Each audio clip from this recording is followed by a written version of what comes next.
Hey guys, what's up? It's me, LEGO Lee 329 here, and today we have a new LEGO Creator Expert set review for the 2018 modular building set. This is the Downtown Diner, which retails for $170. This set is comprised of 2,480 different pieces that make up, of course, the diner itself, a small convertible car, and 6 different minifigures. Starting off with those minifigures here, we have the staff of this fine establishment. We have Jim to the left here, who I'm assuming is the owner and chef at the diner, with a really cool butcher's hat piece and a pretty nice looking torso print. And then to his right, we have a waitress from the diner who is wearing roller skates. I found the inclusion of the roller skate pieces a bit distracting. I've always associated roller skates with drive-ins, not diners, but they are still pretty cool pieces to get. Both of these minifigures have some nice details from the back as well. The next two minifigures here are people that are going to be frequenting the gym above the diner. On the left, we have the gym girl with a really nice kind of sweatsuit in lime green right there. And on the right, we have this boxer man who has an incredible mustache. And he also has a great hairpiece, and I love his torso and leg combination. Also, those boxing gloves are always nice to get. The boxer man does not have any detail from the back, but gym girl, she does. She has an awesome looking double-sided face with some roughing up little marks and some sweat. I love that. So these are both very nice and collectible minifigures. Here are the final two minifigures included with this set. On the left, we have a woman that's going to be working at the recording studio in this set. She has a nice Black Widow hairpiece and a pretty solid front torso print. And on the right, we have a young version of the king himself. It is Mr. Elvis Presley, all the way from Memphis, Tennessee. Now, LEGO does not officially call this minifigure Elvis Presley for obvious reasons, but I mean, look at the hair, look at the outfit, look at the guitar, and this is a 1950s style diner set. Of course this is Elvis. Both of these minifigures have nice details on the back, and they also both have double-sided faces. The lady has kind of an annoyed double-sided face, so maybe Elvis didn't record a very good song or something, but Elvis's double-sided face is singing, and it's hilarious, and I love it. Before we eat up the diner, let's chew on the small car included with this set here briefly. This is a very, very pink car that is kind of reminiscent of the Simpsons car from the 2014 Simpsons house set. And this is a very nice design. It has some cool looks and is very reminiscent again of a 1950s style Cadillac, especially from the back. There are some nice designs towards the back, and the rest of the car is pretty cool as well. Despite only being a 6-wide build, this thing actually has the ability to hold 2 minifigures in the front seat, which is very nice to see. And the functionality doesn't end there. It actually has opening doors on the side, which is pretty cool. In addition to all of this, there's also a back seat included with this set, which can hold an accessory like the Rockstar's guitar, or if you want to, you can actually fit just one more minifigure. So in total, this car can actually hold 3 minifigures, which looks pretty nice. Here is the diner itself in all of its glory. This thing is quite large. It doesn't quite fit in my light box right here. It's 10 inches wide and 14 inches tall, a very large design. Now, like with pretty much every other modular building set, this thing has some rather unattractive sides to it. There's only 2 in this set, however. You spin this thing around here and you start to see this side of the diner. Now, of course, all of this is important for the structural integrity and design of this set, but it's not super good to look at. It is not a camera-friendly side. The other side of this set here that's not super camera-friendly is the back. I wish they had done a little bit more back here. There's plenty of base plate space, but they didn't really add too many details besides the very back little corner right here. There's a couple of trash cans and this door. It can work as a back entrance to the diner. Besides that, nothing special. From the exterior here, the design for the diner is nothing short of gorgeous. This is an incredibly beautiful work of art made with Lego pieces. I mean, just look at this. Look at the curved window. They use really nice, big, glass-like, clear window pieces so you can actually start to see into the diner itself. And the shaping here is incredible. The curves here just look amazing. I absolutely love that design, including the curves up here as well. That continues all the way to the back of the diner. That is a really cool design too. And not to mention the color scheme of this diner from the exterior. White was to be expected. Then you have hot pink for the diner letters up here, a lighter pink, and then turquoise, and a very large amount of turquoise included with this set, which is a really uncommon color from LEGO. It is a fantastic color combination, and it really makes this diner pop. The street level has a couple of neat little details. You have a lamppost right here, a couple of pots full of flowers, including a new flower piece, and then over here you have a mailbox and a parking meter, which is fitting, including the car with this set. The doorway to the diner here is fantastic. It has a printed door piece right there, which looks awesome. It says Gyms at the top. It has a nice printed open sign as well. That is really cool. And the design around here also just looks spectacular. The use of the 1x1 clear brick piece makes it look like blocked glass, which is something you definitely see on diners all the time. It looks authentic to real life diners, and it works beautifully in this set. And the door can also open to lead to the inside of the diner, which we'll look at in just a bit. Lastly, for the diner portion of this set, you have the letters that spell out diner here in a really nice hot pink color. The design there is actually pretty simple, but it's very effective, and it really jumps at you with the colors. The first floor from the outside here is beautiful. Let's move up to the second floor. Definitely not as attractive from the outside, but it does still have some really cool designs. We'll talk about this design in just a bit. From the outside right here, it actually looks pretty solid. I like the look with all these tile pieces that kind of make like a brick stone look.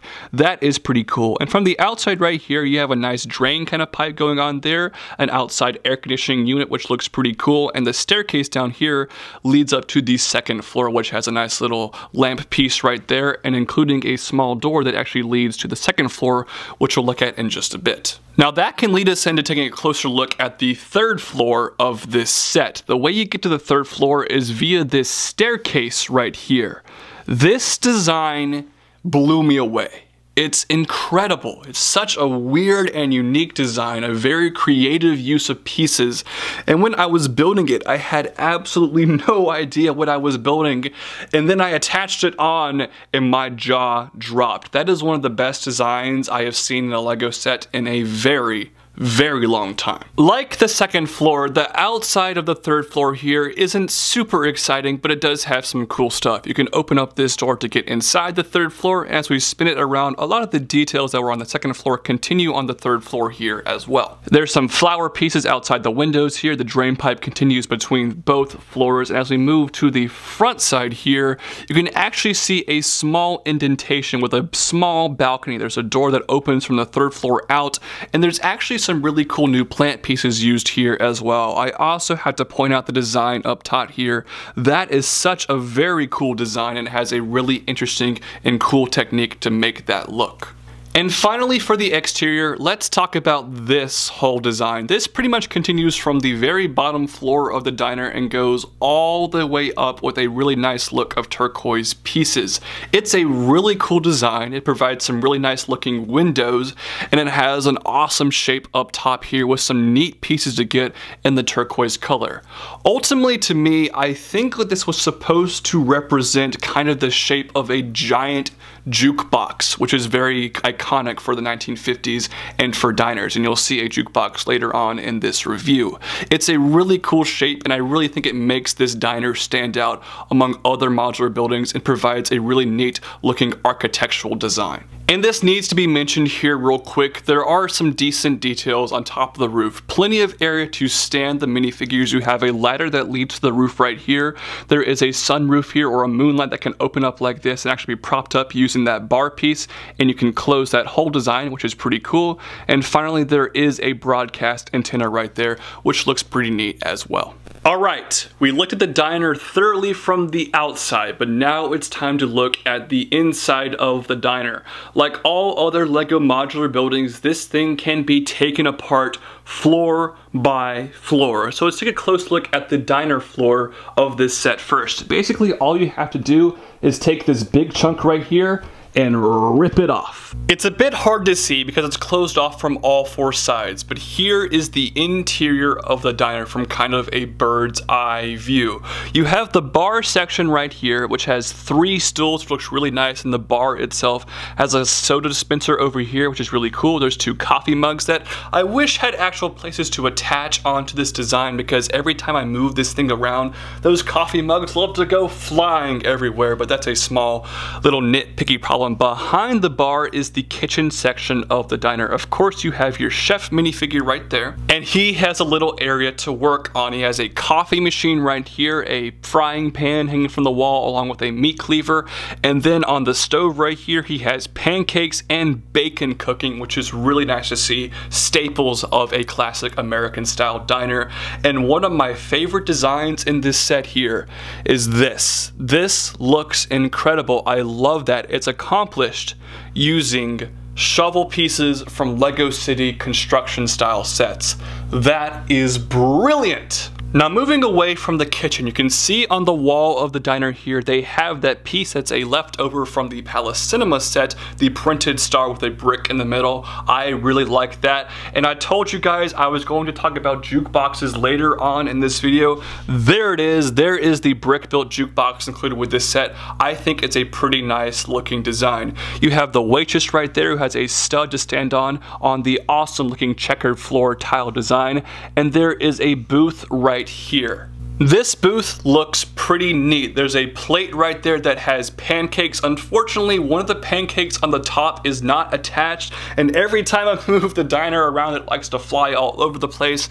Besides that, it looks really good. The seats are very nice, and on the table there is a ketchup and mustard dispensers, which is really cool to see, and also what I believe is a place for napkins, so that is really cool. Finally, to round off the dope interior details for this diner, there is an extra seat right there, so someone who walks in and is waiting for a spot to sit can wait, which is really nice. And there is a gumball machine there, which is also a really cool mini build. The interior of the diner was pretty fantastic, so it's going to be hard for the second and third floors to beat it, but there actually are some pretty cool details inside here, which you can see by popping off the third floor to reveal the inside of the second. The second floor here is an area for you to train and lift some weights and also prepare for some boxing matches or just have a boxing match in general, because you have a really nicely designed boxing rink. I love that build. But a build that I love even more off to the side of the rink is a punching bag. Look at that. It's a great looking design, but the way it functions is even better. It's suspended from the ceiling using a mixel ball joint on a kind of loose connection, so it actually moves around accurately like a real punching bag. That is so cool. Lego, you nailed it with that design. One small nitpick I have here is that this minifigure does not have any studs to connect onto in the rink or next to the punching bag, so every time I move around this set, he tends to fall over, which gets a bit annoying. Over towards the other side of the gym here, there is a really nice water cooler build that I really like, and there's also a spot where you can bench press. A gym girl can go right there and bench press, but it seems she has dropped the weight on her face, which I'm guessing still really hurts even if she is just a Lego figure. And finally, one other little detail here, there is a rack here that holds some dumbbells, which is a nice design, and there's also a clock on the wall. Now it's time to take a closer look at the third and final floor of this set. You can pop off the roof right here. Be careful though, because this likes to pop off sometimes when you're popping off this section of the roof, but this reveals the interior details of the third floor. This is definitely the smallest floor in this set with the fewest amount of space for your minifigures and for details, but Lego has been able to cram in a really nice little recording studio. This is super cool. And look what's on the wall, a nice gold record piece. That is really cool. That's a printed piece that came over from a friend's set, and there's also a tile back there. It's a bit hard to see, but it says rock and roll. It's another printed piece and it looks brilliant. And finally, it's time to record Elvis in the recording studio. There's a really nice looking recording station over here with tons of crammed in details. And then there's the room where he actually records himself. There's a door that leads inside there, and there's a microphone which kind of resembles an old style microphone, which is pretty cool. You can put your minifigures standing behind that right there, which is nice to see. And one of my favorite details inside here is this. Some of you guys might not know what that is. It's soundproofing material, also known as damping material, and that piece looks just like what damping material looks like in real life, so I love that inclusion here. My one flaw with this floor is I kind of think LEGO could have put a little bit more detail inside here, but beyond that it looks really good. Finally, one small little detail I'd like to point out is look at this window design right here. It's very subtle and kind of hard to see, but that's an awesome design that LEGO really nailed. Wow, that was a lot to cover in one review, but it's so worth it for this incredible looking set. This is a nearly perfect LEGO set. The biggest flaws I have here were the small little nitpicks I mentioned throughout this review. Now, a lot of people are actually kind of upset about this set for a couple particular reasons. This set has changed two things that have been constant throughout LEGO modular buildings for the past 10 years. The first thing is changing the minifigure faces from normal smiley faces to actual printed faces with more detail. Personally, I don't know why LEGO decided to make this decision, but I think it's fine. I mean, if you really want these figures to have smiley faces, just get your own smiley faces and put them on the minifigures. Otherwise, I think you get really nice face print for some kind of generic city characters. The second and really big controversy with this set is the fact that this is not a 1920s, 1930s style architecture building. This is very clearly something from the 1950s, and a lot of people are upset about this design. This is so much different from the modular buildings in the past, and it's definitely going to stand out on your city street. And while I understand why some people might be upset that this thing is going to look so vastly different from everything they have already, I think that's okay. Go to New York City, go to Chicago, go to London, go to Paris, go to any of these giant cities in the world. The city streets are not consistent. A lot of it was built in the 1920s, but then buildings have been modified and changed to look like different things. And to me, this set represents that. The tan and gray sections of this set kind of look like a building from the 1920s. And then the diner obviously is very 1950s inspired. To me, what this building is an old building that someone bought and built a diner into. They modified a 20s building and built a diner in the 1950s. And I think that is accurate for any LEGO city. And yes, this might stand out among all the other modular buildings, but that's a good thing because it's such a brilliant looking design. So overall, I think LEGO has made a nearly perfect set that is not only aesthetically pleasing, but it's also very functional and a really good value. When you pay $170 for a LEGO set, you expect the best, and you get that here. This set is so good that the mayor of Flavortown himself approves, and you might just see this diner on one episode of a particular TV show. I love this set, and that's why it's going to get a 9.6 out of 10 from me. Those are just my thoughts though. I'd love to hear yours in the comment section down below. Thank you guys for tuning in today. Check the description down below to find links to subscribe to my other YouTube channel and a bunch of social media pages. Subscribe to this channel and give this video a big thumbs up. It's been LEGO Lee329 signing off.